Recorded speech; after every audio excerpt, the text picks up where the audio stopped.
सब लोग को ग्रीटिंग्स है स्वाजीलैंड से। मेरा नाम शमून खकान है और वेलकम दूसरे एपिसोड पे आपका, जो हम लोग शुरू कर रहे हैं साथ 16 स्क्रिप्चुरा पे आज।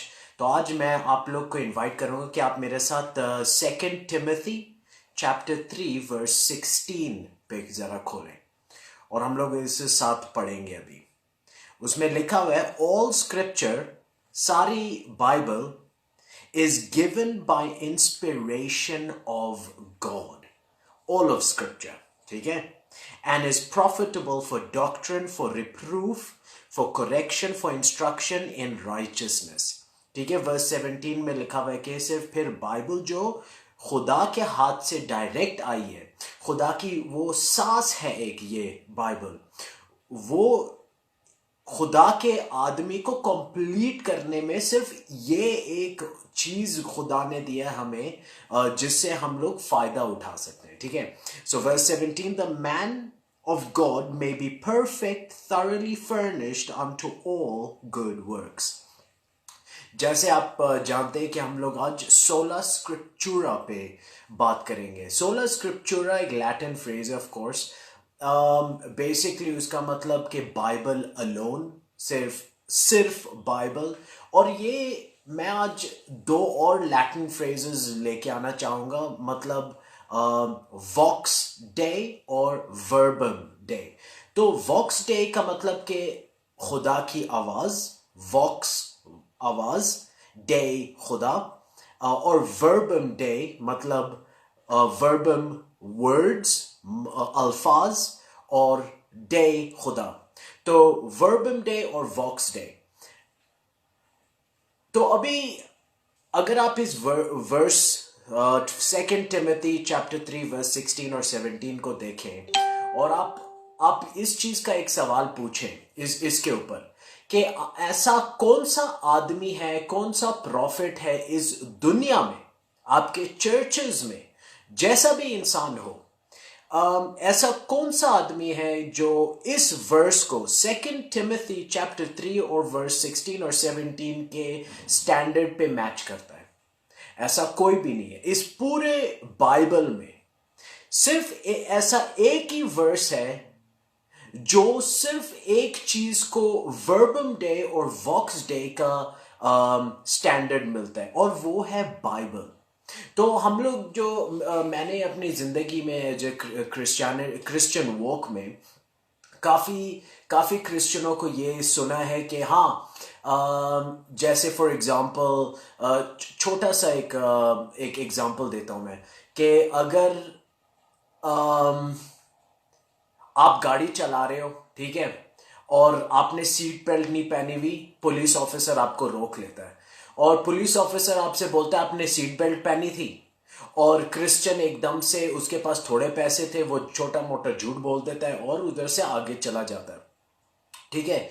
और उस बात पे वो घर जाके उसको थोड़ा बहुत बुरा लगता है और उस बात पे प्रे कर लेता है कि भाई खुदा मुझे ये बताओ कि ये जो मैंने किया गलत है, सही है, वगैरह वगैरह।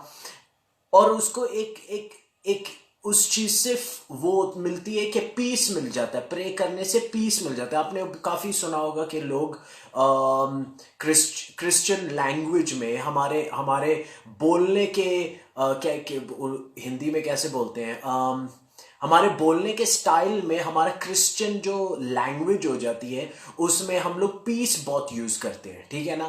कि जैसे मैंने पीस के लिए खुदा से दुआ मांग ली कि मैं बॉर्डर जंप करके किसी दूसरे मुल्क में चला जाऊं या फिर किसी और मुल्क में जाके ऐसा कोई काम करूं जिससे मैं बिजनेस शुरू कर सकता हूं, लेकिन थोड़ा बहुत इलीगल होगा, थोड़ा बहुत, ज्यादा बहुत नहीं, थोड़ा सा झूठ इधर बोल लूँ, थोड़ा सा झूठ उधर बोल लूँ। तो मैं अपने पास्टर से बात कर लेता हूँ, पास्टर बोलता है कि हाँ प्रे करो, तुम्हें कैसा लगा वगैरह, अगर तुम्हें पीस मिलती है इस बात पे तो आप जाके थोड़ा बहुत झूठ बोल सकते हो। और भी लोगों में ऐसे एग्जाम्पल होते हैं, जैसे कि एक लड़का लड़की, लड़का क्रिश्चियन, लड़की मुसलमान, तो उसमें दोनों दोनों को एक दूसरे से शादी करनी है और एकदम से वो पास्टर के पास जाते हैं कि भाई मैं ये जो लड़की है इससे शादी कर लूं। और पास्टर बोलता है आपको कैसा लगता है, आप प्रे करो, और प्रे करते साथ आपको अगर पीस फील होता है तो आप जाके कर लो। इसमें इन सारे क्वेश्चंस में प्रे करना, ये वगैरह वगैरह करना, इसमें लोग बाइबल को कंसल्ट करना भूल जाते हैं कि बाइबल क्या कहता है।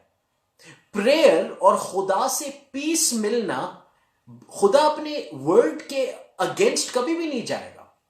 तो ये है वर्बम डे और वॉक्स डे कि ये हमारे पास जो है इसमें सारे सवालों के जवाब, जो जो एथिकल इश्यूज हैं और रिलीजियस मैटर्स जो हैं, वो इसमें आंसर हुए में है। कि अगर मैं कोई इलीगल छोटा मोटा, अगर कोई अच्छा काम होता है उसके लिए थोड़ा बुरा करना चाहूं तो मैं कर सकता हूं, नहीं कर सकते। खुदा का वर्ड बोलते हैं कि खुदा हर चीज पे वो कंट्रोल है। झूठ बोलना मना है, हर चीज का इसमें जवाब आपको मिलेगा। तो वॉक्स डे और वर्बम डे, जैसे आप प्रॉफिट्स के पास, ये 16 स्क्रिप्चुरा आपको प्रॉफिटों के पास जाने से रोकता है।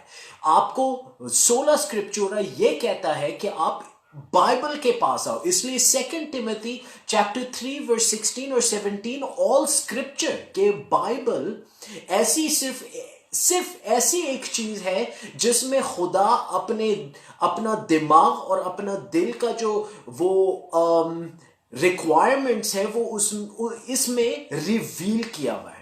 तो हमें प्रेयर वगैरह के ऊपर वो नहीं डिपेंड करना चाहिए। मैं ये नहीं कह रहा कि प्रेयर नहीं करना, मैं ये कह रहा हूं कि जो बाइबल में लिखा हुआ है साफ साफ, ठीक है, कि किसी का आपने कत्ल नहीं करना, तो मैं ये तो नहीं कह सकता ना कि घर जाके कि मैं प्रे करता हूं, मुझे किसी का कत्ल करना है, मैं प्रे करता हूं, अगर मुझे पीस मिल जाता है इस बात पे तो मैं जाके उसका कत्ल कर देता हूं।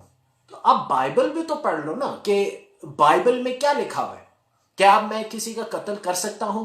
नहीं कर सकते आप किसी का कत्ल। आपको बाइबल में साफ साफ लिखा हुआ है कि आप नहीं कर सकते, ठीक है। तो उसका मतलब 16 स्क्रिप्चुरा का मतलब, 16 स्क्रिप्चुरा का इनिशिएटिव और एफर्ट, उसका पर्पस 16 स्क्रिप्चुरा का यह है कि वो आपको अपने आप से हटा के, क्या आपकी सोच क्या है, किसी और इंसान की सोच क्या है, आपके पास्टर की सोच क्या है, आपके प्रॉफिटों की सोच क्या है, आपके नेबर्स, आपके माँ बाप, आपकी सोसाइटी, आपके रिलेटिव्स वगैरह, इन सब की सोच क्या है। इन सब सोचों से ह्यूमन माइंड, ह्यूमन सोच से हटा के आपको यह कहना चाह रहा है 16 स्क्रिप्चुरा कि आप बाइबल भी तो पढ़ लो ना। आप बाइबल पढ़ के आपके जो भी सवाल हैं उन सवालों का जवाब आप बाइबल में ढूंढो पहले। अगर आपको नहीं समझ में आता फिर आप किसी और से कंसल्ट करो, ठीक है। और वो भी जो भी कंसल्ट जिससे आप करोगे, अगर वो बाइबल से बाहर जाएगा तो उसको आप छोड़ के किसी ऐसे आदमी को ढूंढो जो आपको वापस बाइबल पे लेके आएगा। तो 16 स्क्रिप्चुरा ये आपको कहता है कि बाइबल बिल्कुल डायरेक्ट खुदा से आया हुआ है, क्रिश्चियन चर्च को दिया हुआ है, ताकि हम लोग कंफ्यूज नहीं हो कि सही रास्ता और गलत रास्ते में फर्क क्या है। हमें ये इसलिए दिया हुआ है, इसलिए हम लोग सही रास्ते का इस्तेमाल करें और जो इसमें लिखा हुआ है क्लियरली, ठीक है, झूठ नहीं बोलना, एटसेट्रा एटसेट्रा। तो लिस्ट आप जितनी भी लंबी बनाना चाहते हो तो कर लो, ठीक है। तो मैं इस चीज को फिर से रिपीट करता हूं, आपको मैं एक वर्स छोड़ के जाना चाहता हूं। अगले हफ्ते फिर हम लोग इस चीज को पिकअप करेंगे और थोड़ा सा ग्रीक ग्रामर देखेंगे। 2 टिमोथी चैप्टर 3 वर्स 16 और 17 का, के ऑल स्क्रिप्चर द नेचर, ठीक है, द नेचर ऑफ स्क्रिप्चर क्या है, बाइबल का नेचर क्या है। और ऐसा कोई भी इंसान है लिविंग या मर गया हुआ हो, ऐसा कोई भी इंसान है जो बाइबल जिसके बारे में ऐसा कह सके, ऐसा कोई इंसान नहीं है, ठीक है। तो याद रखें 16 स्क्रिप्चुरा का पर्पस क्या है कि आपको बाइबल की तरफ लेके आए। और आपको एक चीज तो आपको ये समझ में आ जानी चाहिए कि वर्बम डे के खुदा का लफ्ज, ठीक है, वर्ड्स ऑफ गॉड, वर्बम वर्ड्स ऑफ गॉड डे कहां मिलेंगे और खुदा की आवाज कहां मिलेगी, वॉक्स डे, वो मिलेगी आपको बाइबल में। इंसानों में ढूंढना आप लोग को मैं इनकरेज करूंगा, इंसानों में ढूंढना बंद करो। इसलिए खुदा ने हमें एक ऐसा क्लियर किताब दी हुई है जिसको हम लोग यूज कर सकते हैं, और इतनी खूबसूरत किताब दी हुई है जिसमें हर चीज का आपको जवाब मिलेगा। सिर्फ थोड़ी मेहनत करनी होगी, थोड़ा पेशेंस चाहिए होगा, और लाइक माइंडेड लोगों के साथ कंसल्ट करो, बैठो और अपने आप को थोड़ा साइड पे रख के, अपनी सोचों को साइड पे रख के अगर हम लोग प्यार मोहब्बत से इस चीज पे बात करें तो कितनी कितनी क्लैरिटी मिलेगी हम क्रिश्चियनों को, कि हम लोग मुसलमानों को कैसे जवाब दें, ठीक है, हम लोग हिंदुओं को कैसे जवाब दें, हम लोग जो भी हमारे पास आते हैं, हम लोग क्रिश्चियन लाइफ कैसे जिए। और ये 16 स्क्रिप्चुरा हमारे लिए आंसर करता है हर चीज, कि हम लोग जिंदगी कैसे जिए और हम लोग कौन से स्टैंडर्ड से जिए। हम लोग अपनी सोच से नहीं जी सकते, हमें जिंदगी जीनी है बाइबल से। 16 स्क्रिप्चुरा, बाइबल अलोन, खुदा की किताब में अकेले हम लोग जिंदगी जीते हैं, ठीक है। तो मैं आपको होमवर्क छोड़ना चाहता हूं, 2 Timothy chapter 3 verse 16-17। जो भी मेरी वीडियो देख रहे हैं, अगर एक भी इंसान, एक भी, मुझे ज्यादा पॉपुलेशन वगैरह क्राउड से इतना ज्यादा इंटरेस्ट नहीं है, अगर एक भी बंदे को मेरी आवाज अभी पहुंच रही है, मैं सिर्फ एक चीज आपको इंकरेज करना चाहता हूं कि 2 Timothy chapter 3 verse 16 और 17 को अच्छी तरीके से स्टडी करो, और हम लोग इस चीज को अगले हफ्ते पिकअप करेंगे, और इस वर्स 16 और 17 को थोड़ा हम लोग डिटेल में ग्रीक ग्रामेटिकली इसको देखेंगे कि ऑल स्क्रिप्चर और इंस्पिरेशन का मतलब क्या होता है। आप जितना इस वर्स को पढ़ोगे और देखोगे, उतना आपको दूसरे पास्टर्स और प्रॉफिट्स जो भी लोग हैं, इन पे से आपका यकीन उठेगा और सीधा जाके बाइबल पे गिरेगा। और यही 16 स्क्रिप्चुरा की पर्पस है। Amen. I'll see you next week. Bye-bye.